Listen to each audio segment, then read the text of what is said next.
आपने एनजीओ का नाम तो सुना ही होगा, अन्ना हजारे, मदर टेरेसा, लेकिन क्या आप जानते हैं कि इंडियन लॉ में एनजीओ नाम का कोई लीगल चीज है ही नहीं? शॉकिंग है ना? आजकल हर कोई कहता है मैं एनजीओ स्टार्ट कर रहा हूँ, लेकिन जब गवर्नमेंट के पास जाते हैं तो वो कहते हैं भैया एनजीओ क्या होता है, हमें तो पता है सिर्फ सेक्शन 8 कंपनी। सिंपल भाषा में section 8 company equal to NGO का लीगल यूनिफॉर्म। जैसे स्कूल में बच्चे यूनिफॉर्म पहनते हैं, वैसे ही अगर आप चैरिटी करना चाहते हो तो कंपनीज एक्ट का सेक्शन 8 यूनिफॉर्म पहनना पड़ता है। सोचो, आप एक दुकान खोलना चाहते हो जो प्रॉफिट के लिए नहीं बल्कि लोगों की मदद के लिए हो।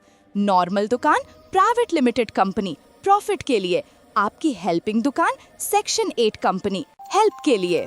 जैसे लव मैरिज हो जाए लेकिन कोर्ट में रजिस्टर ना करो तो लीगल नहीं है, वैसे ही आप चैरिटी करो लेकिन सेक्शन 8 के अंडर रजिस्टर ना करो तो लीगल एनजीओ नहीं है। प्रॉफिट कमाना अलाउड नहीं, अगर कमा भी लिया तो वो पैसा फिर से चैरिटी में ही लगना है। डायरेक्टर्स को सैलरी मिल सकती है लेकिन करोड़ों नहीं, थोड़ी सी रीजनेबल सैलरी। अगर बंद करना हो तो सारा पैसा किसी और चैरिटी को देना होगा, पॉकेट में नहीं। तो आज हमने बिल्कुल सिंपल लैंग्वेज में समझ लिया कि एनजीओ का लीगल नाम सेक्शन 8 कंपनी होता है। ये प्रॉफिट के लिए नहीं बल्कि समाज के लिए काम करती है, कंपनीज एक्ट का यूनिफॉर्म पहनती है और गवर्नमेंट से स्पेशल बेनिफिट्स लेती है।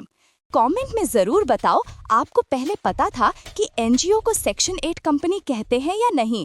लाइक कर दो और चैनल सब्सक्राइब कर लो ताकि रोज एक नया रूल ऐसे ही आसानी से समझ आए।